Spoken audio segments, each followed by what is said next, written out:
Concept of Physics, H.C. Verma, Volume 1, Chapter 3, Rest and Motion,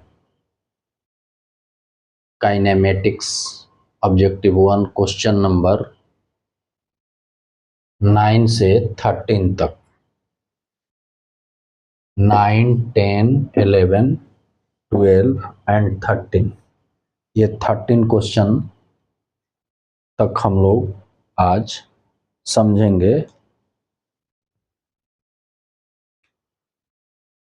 देखिए, ये question number 9 है।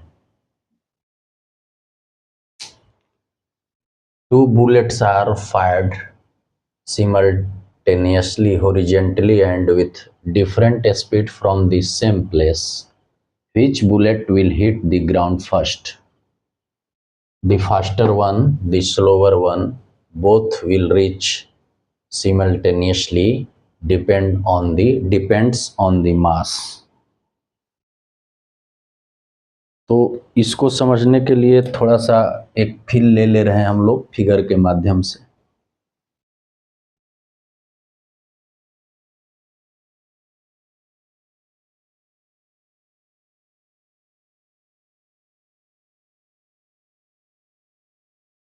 मान लीजिए कि एच हाइट से दोनों बुलेट को छोड़ा जाता है।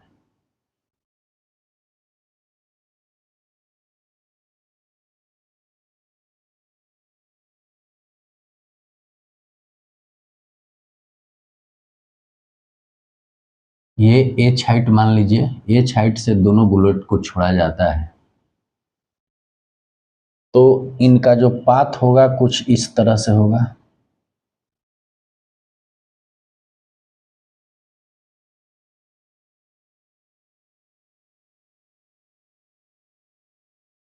पैराबोलिक पाथ होगा। दोनों की हाइट जो है वो सेम है। तो मान लीजिए कि एक को नाम दे देते हैं ए। मान लीजिए ये बुलेट ए है और ये बुलेट बी है।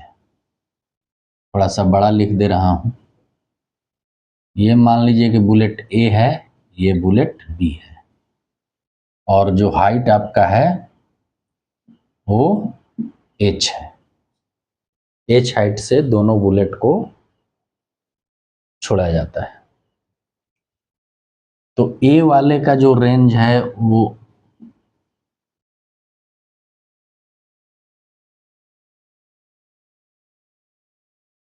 ये हुआ, आर ए हुआ, यहां से लेके यहां तक। और बी वाले बुलेट का जो रेंज हुआ वो आर बी हुआ, यहां से लेके यहां तक।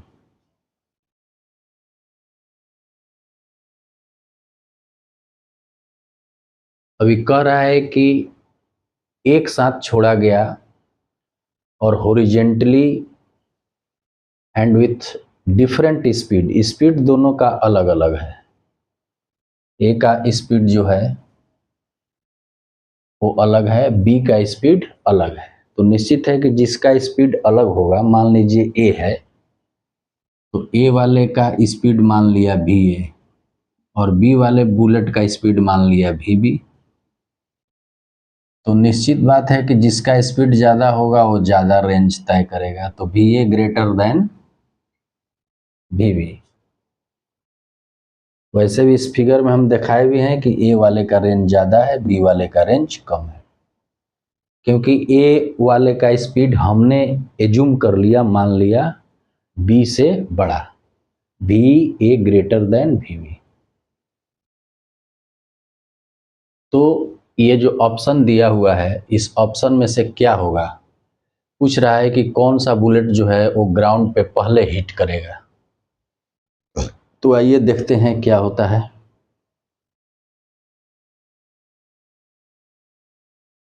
Time of flight, time of flight, इसका जो सूत्र होता है ठीक है, ओ अंडर रूट 2h/g होता है। ठीक है, तो टाइम ऑफ फ्लाइट की बात करें तो इसमें देखते हैं कि इसमें वेलोसिटी है ही नहीं, यह निर्भर करता है हाइट पर। ठीक है, तो जब दोनों की हाइट सेम है तो यानी कि दोनों का जो टाइम ऑफ फ्लाइट होगा वो क्या होगा, सेम होगा। दोनों का टाइम ऑफ फ्लाइट जो होगा वो सेम होगा। इसका मतलब ये है कि दोनों जो है वो बोथ विल रीच सिमल्टेनियसली। ठीक है, एक साथ ग्राउंड पे हिट करेंगे। वेलोसिटी कम और ज़्यादा से कोई मतलब नहीं है। वेलोसिटी कम और ज़्यादा रेंज को प्रभावित करती है, टाइम ऑफ फ्लाइट को प्रभावित नहीं करती है अगर हाइट सेम हो तो इसका जो उत्तर होगा वो क्या होगा, both will reach simultaneously. The faster one नहीं होगा, द स्लोअर वन नहीं होगा, डिपेंड्स ऑन द मास भी नहीं होगा। होगा तो सी ऑप्शन होगा, ये होगा बोथ विल रीच सिमल्टेनियसली। ठीक है, और ये आपका टाइम ऑफ फ्लाइट का फॉर्मूला है, जो कि हम लोग देख रहे हैं कि ये जो है वेलोसिटी से क्या है, वेलोसिटी पे डिपेंड नहीं है, हाइट पे डिपेंड है। चलिए, तो ये क्वेश्चन नंबर 9 हो गया। ये था क्वेश्चन नंबर 9। अब क्वेश्चन नंबर 10 देखेंगे।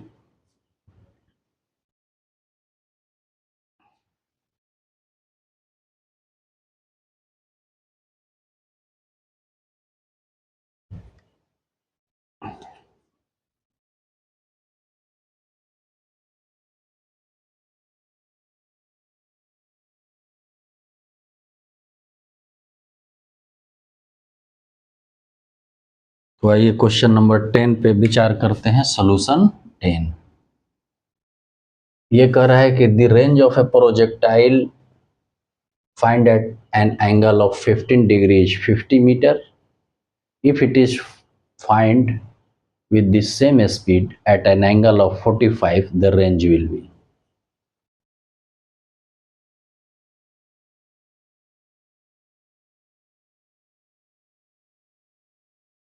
ये प्रोजेक्टाइल मोशन का सवाल है। प्रोजेक्टाइल मोशन में जो रेंज का फॉर्मूला होता है, जैसे कि क्वेश्चन नंबर 9 में मैं बताया कि रेंज क्या होता है, तो रेंज का जो फॉर्मूला होता है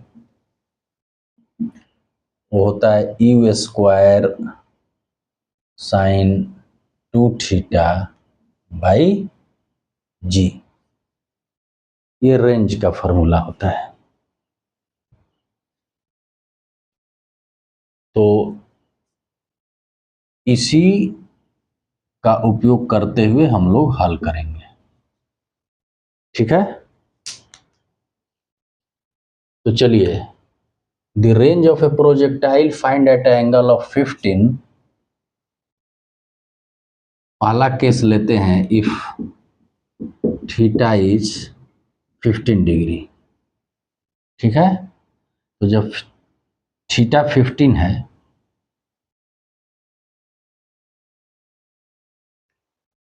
और एज्यूम कर लिए कि इसको यू वेलोसिटी से जो है वो प्रोजेक्ट किया गया। ठीक है, तो इसका जो रेंज होगा वो क्या होगा, R equal to u square sine 2θ 2 into 15 degree by g. यानी कि जब 15 डिग्री पे उसको प्रोजेक्ट किया जाता है तो उसका जो रेंज होता है वो कितना होता है, 50 मीटर होता है। तो आर के जगह 50 मीटर रख देंगे तो ये मान मिलेगा यू स्क्वायर साइन 15 दूनी 30, 30 डिग्री बाई जी। जैसा कि हम लोग जानते हैं कि साइन 30 डिग्री का जो मान होता है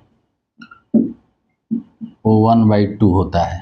साइन 30 डिग्री का मान 1/2 होता है, तो इसमें पुट कर देंगे 50 equal to u square sine 30 का मतलब 2 यानी कि 2g। ठीक है, तो इस तरह से अगर यू स्क्वायर बाई जी का मान निकालना चाहें तो ये 100 आ जाएगा। ये तो पहला केस में हुआ। अब कह रहा है कि स्पीड वहीं रहे, सेम स्पीड, तो स्पीड यूं ही रहने देते हैं, क्वेश्चन के अनुसार यूं ही एज्यूम किए हैं, और एंगल को बदल दिया, मतलब अब 45 डिग्री से उसको फेंका, प्रोजेक्ट किया।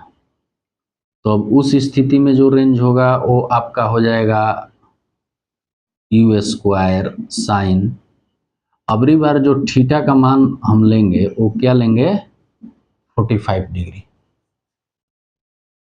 तो फार्मूला साइन 2 थीटा होता है, तो 2 इंटू 45 डिग्री बाई जी। ठीक है, तो आर तो निकालना ही है इस स्थिति में, तो यू स्क्वायर ये क्या हुआ साइन 90 डिग्री, साइन 90 डिग्री, जैसे इसको हल करेंगे तो u square sine 90 degree by g होता है। तो 90 डिग्री का मान क्या होता है, 90 डिग्री का मान 1 होता है, तो यू स्क्वायर ही रह जाएगा और बाई क्या हो जाएगा जी। ठीक है, अब एक बात गौरतलब है कि यहां देखिए, ये तो आपका ई पार्ट अलग है, यू स्क्वायर बाई जी का मान हम निकाल चुके हैं, क्या निकाल चुके हैं 100, तो इसके जगह पुट कर देंगे यू स्क्वायर बाई जी के जगह 100, यानी कि जो हमें रेंज मिला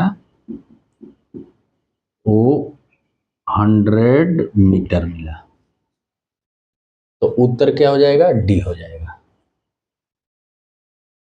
तो अगर किसी वस्तु को 15 डिग्री के एंगल पे फेंका जाता है तो उसका रेंज क्या होता है 50 मीटर, और स्पीड को वहीं रखा जाता है, चेंज नहीं किया जाता है, और 45 डिग्री के एंगल पर फेंका जाएगा तो रेंज क्या हो जाएगा 100 मीटर, हम लोगों ने निकाल लिया।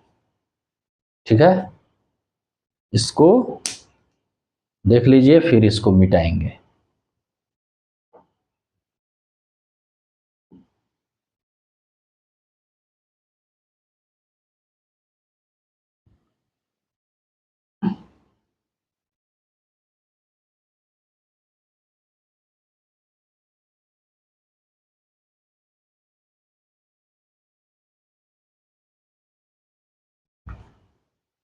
अब जो अगला क्वेश्चन हम लोग सॉल्व करेंगे वो हो जाएगा क्वेश्चन नंबर 11।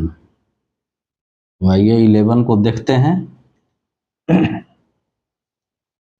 सॉल्यूशन 11 कह रहा है कि 2 projectile A and B are projected with an angle of projection 15 for the projectile A and 45 for the projectile B.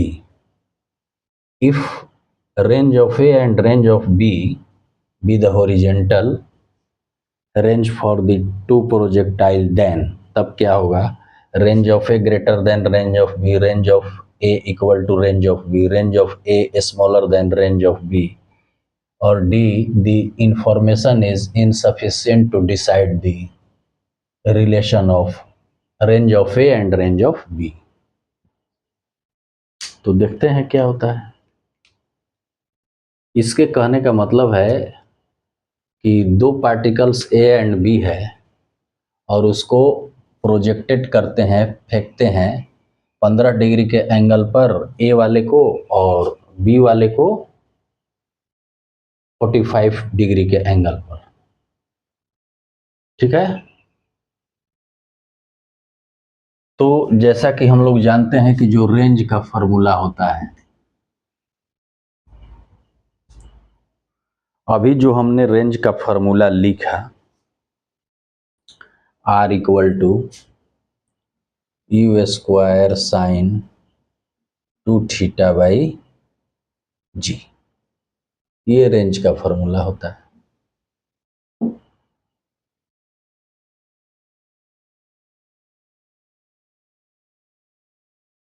अभी कह रहा है कि जैसे कोई पार्टिकल ए है तो उसको फेंक दिया, मान लीजिए, तो उसका रेंज आर ए हुआ, एज्यूम कर लिए आर ए, और उसकी वेलोसिटी एज्यूम कर लिया यू स्क्वायर, साइन थीटा के जगह पुट करेंगे 15 डिग्री, क्योंकि थीटा इक्वल टू 15 लेना है, 15 डिग्री के एंगल पे उसे प्रोजेक्ट किया गया, और बाई क्या हो जाएगा जी।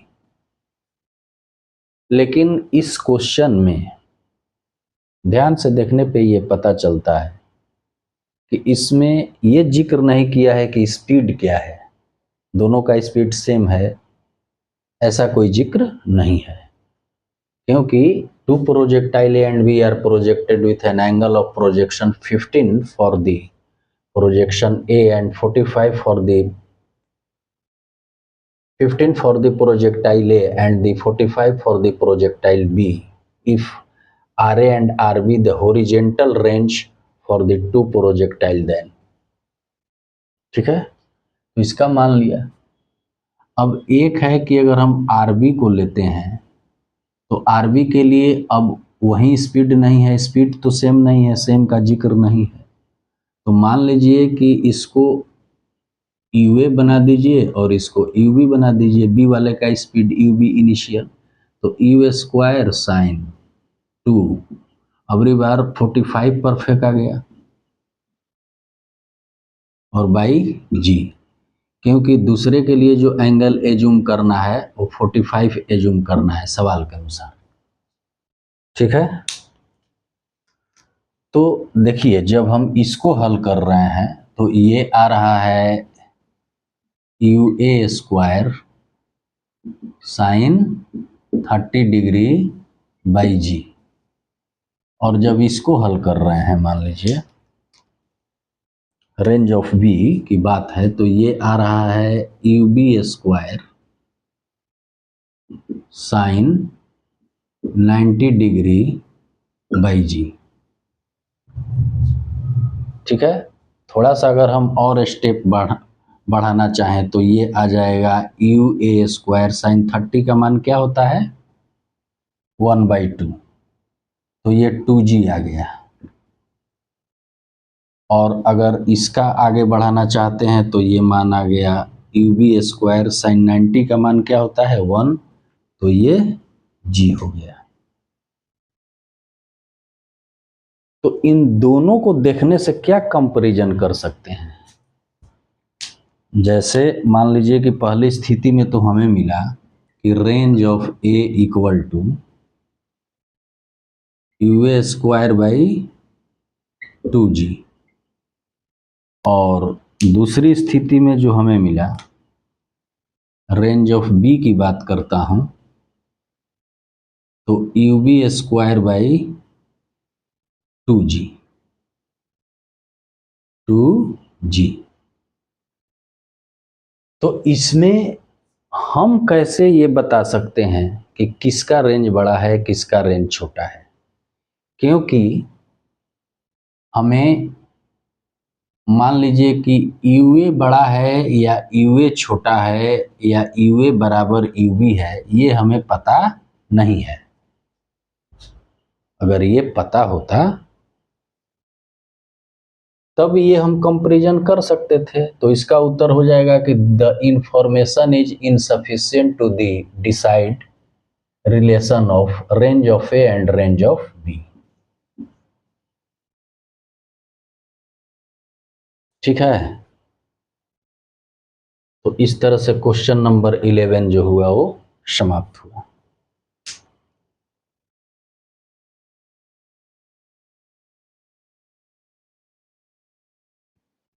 देख लीजिए, इसके बाद अब क्वेश्चन नंबर 12 पर विचार करेंगे।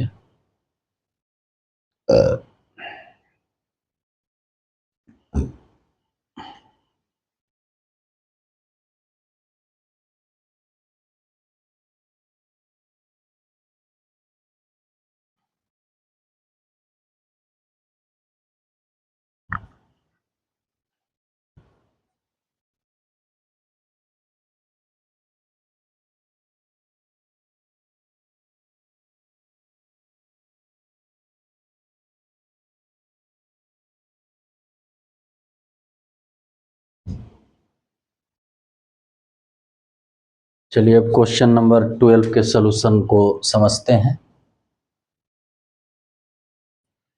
ये कह रहा है 12 कि a river is flowing from west to east at a speed of 5 meter per minute. A man on the south bank of the river capable of swimming at 10 meters per minute in a still water wants to swim across the river in the shortest time he should swim in a direction. अब इसमें से क्या होगा, due north होगा 30 degree east of north होगा, 30 degree north of waste होगा, 60 degree east of north होगा। तो जैसे कहने का मतलब है कि ऊपर को हम लोग मानते हैं नॉर्थ, नीचे को मानते हैं साउथ, इधर मानते हैं ईस्ट, इधर मानते हैं वेस्ट। ठीक है।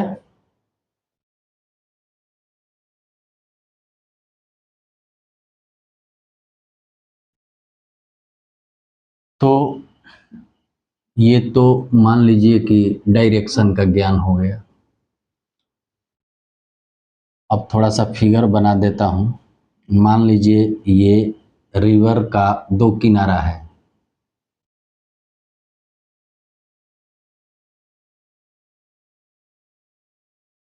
ये करंट है पानी का,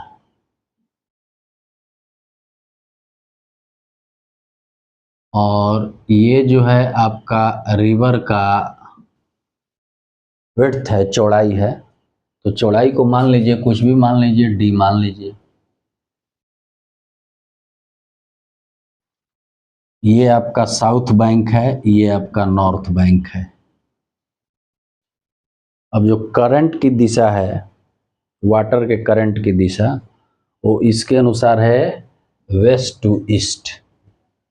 तो इस तरह की दिशा है करंट की। ठीक है, करंट की दिशा इस तरह की है। ये आपका मान लीजिए ईस्ट हुआ और वेस्ट हुआ। तो वेस्ट से ईस्ट जा रही है, मतलब कि इस तरह जा रही है। तो एक आदमी जो है वो साउथ बैंक पर खड़ा है और वो तैर के पार करना चाहता है, और आदमी की जो स्पीड है वो 10 मीटर पर मिनट इन स्टिल वाटर है, और एक्रॉस द रिवर को पार करना चाहता है सबसे शॉर्टेस्ट टाइम में। तो अब डायरेक्शन बताना है कि किस डायरेक्शन में वो तैरेगा, स्विम करेगा, कि इस रिवर को शॉर्टेस्ट टाइम में पार करेगा। तो ये रिलेटिव वेलोसिटी वाली सवाल है। ठीक है। तो कहने का मतलब है कि जब इसकी बात करते हैं तो ये तो वेलोसिटी ऑफ रिवर हो गया। ये क्या हो गया, ये आपका वेलोसिटी ऑफ रिवर हो गया। ठीक है। थोड़ा सा इसको और बढ़ा देते हैं, ये वेलोसिटी ऑफ रिवर हो गया।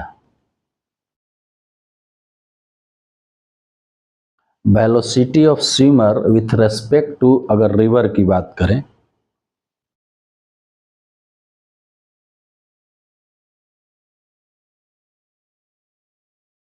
तो मान लीजिए कि वो इस तरह से होगा। यहीं पे तीर बना दीजिए।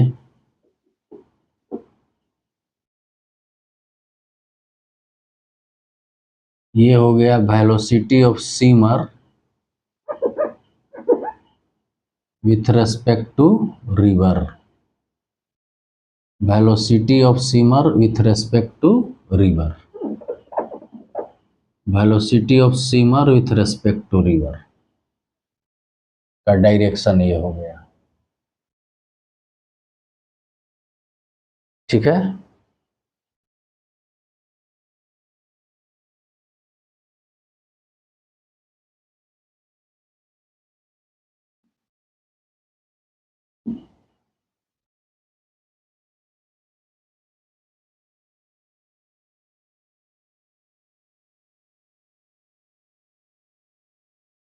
अब मान लीजिए कि ये जो है वो थीटा एंगल पे है और ये velocity of swimmer with respect to river है और ये थीटा है, ये एंगल थीटा है। तो ये जो होगा ये तो आपका वी आर हुआ, ये वी आर हुआ, ये वी आर हुआ और ये हुआ V S R, velocity of swimmer with respect to river, और ये हुआ वेलोसिटी ऑफ रिवर जो कि वेस्ट से ईस्ट की ओर जा रहा है। और इसका मान अगर निकालेंगे तो ये रिजल्टेंट हो गया, तो ये इसका कंपोनेंट हो गया, तो इसको हम लिख सकते हैं we S are cos theta.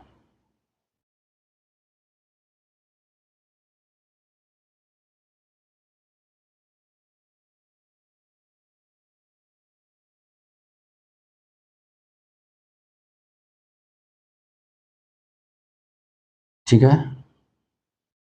अगर मान लीजिए कि टाइम की हम बात करते हैं तो टाइम बराबर क्या होता है, डिस्टेंस, ये डिस्टेंस है अब बाई स्पीड हो जाता है। तो डिस्टेंस का मतलब कि ये चौड़ाई डी हो गया, और स्पीड की बात करें तो ये स्पीड अगर लेते हैं तो we S are cos theta. इसका मतलब कि सबसे ये शॉर्टेस्ट पाथ है, ये जो है वो क्या है, सबसे शॉर्टेस्ट पाथ है। अब नदी को तैर के पार करना है तो यहाँ से यहाँ सबसे यही शॉर्टेस्ट पाथ होगा। अब इससे छोटा पाथ तो नहीं होगा जितनी नदी की चौड़ाई होगी। तो time equal to distance by ये स्पीड हो गया। अगर यहाँ पे टाइम को मिनिमाइज करना है, टाइम को मिनिमाइज करना है, यही ना कह रहा है, ये कह रहा है कि across the river in the shortest time, time को मिनिमाइज करना है तो क्या करना पड़ेगा, ये कॉस थीटा को मैक्सिमम करना पड़ेगा, क्योंकि कॉस थीटा जो है इसके डेनोमिनेटर में है, तो कॉस थीटा को मैक्सिमम करेंगे। तो कॉस थीटा मैक्सिमम कब होता है,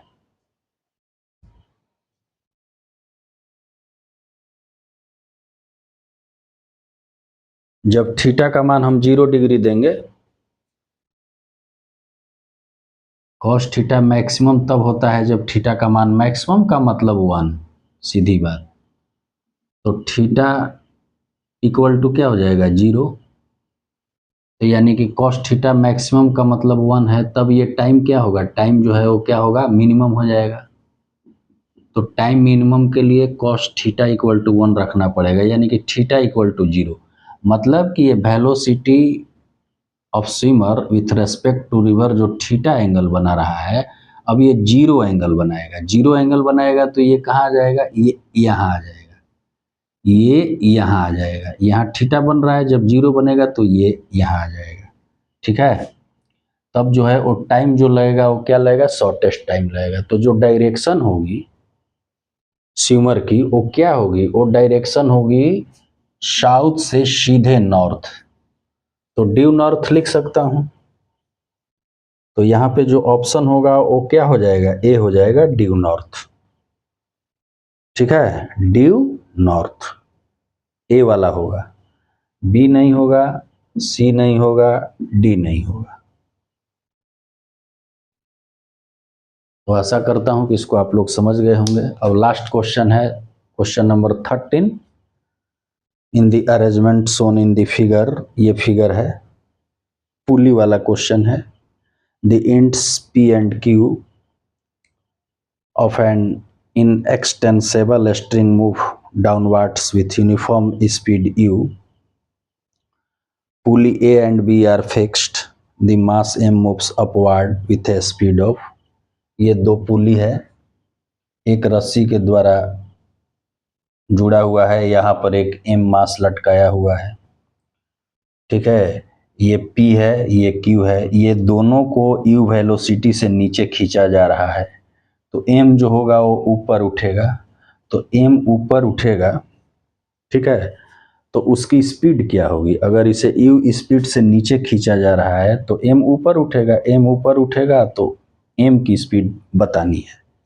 ए बी सी डी में से क्या होगा। तो ठीक है, इस पर विचार कर लेते हैं।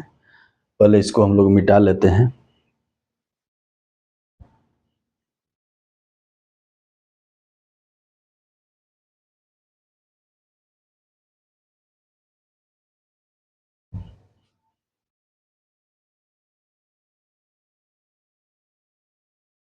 देखिए, ये जो सवाल है पुली वाला, वो कांस्टेंट मोशन का है। ठीक है, इसको हम लोग कांस्टेंट मोशन कहते हैं। तो इसको आगे भी पढ़ना है अगले चैप्टर में, तो उसमें इसका हम लोग बेसिक कंसेप्ट लेंगे। यहाँ पर जो है इसे केवल बना देना है।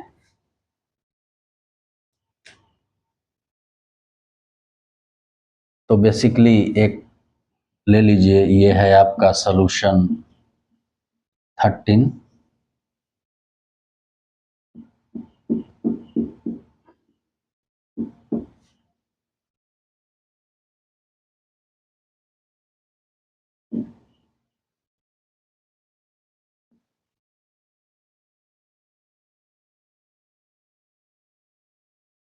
ठीक है,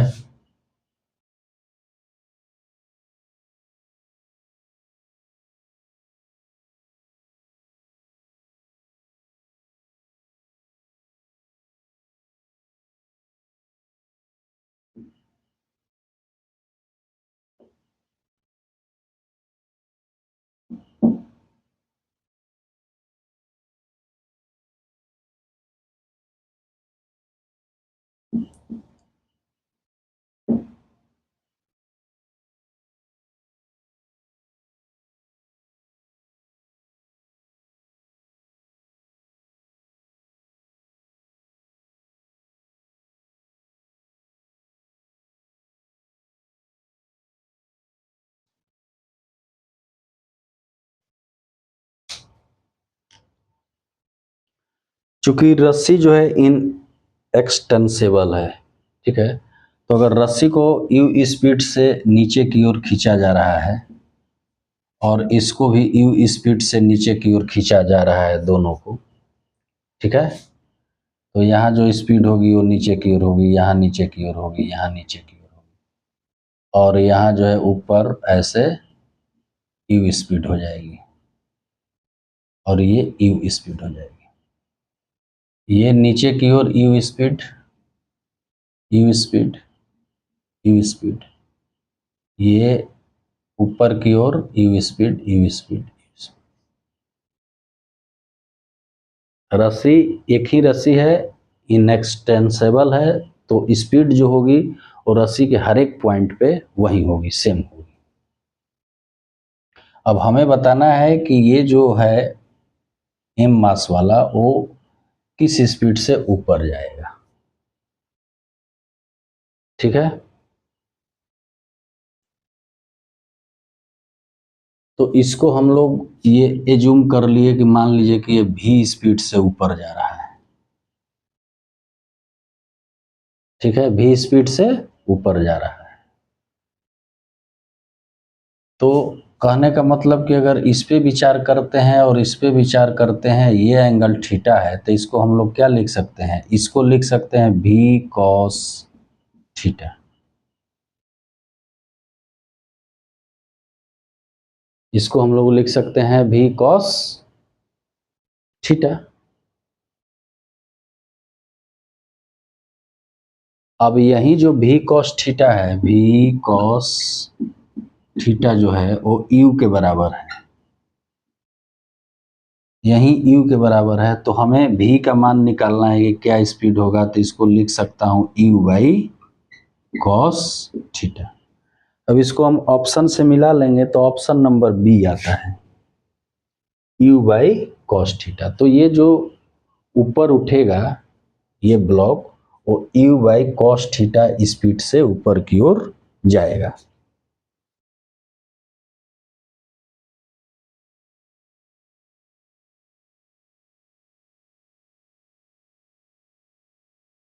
ठीक है, तो क्वेश्चन नंबर 13 जो है वो समाप्त हुआ।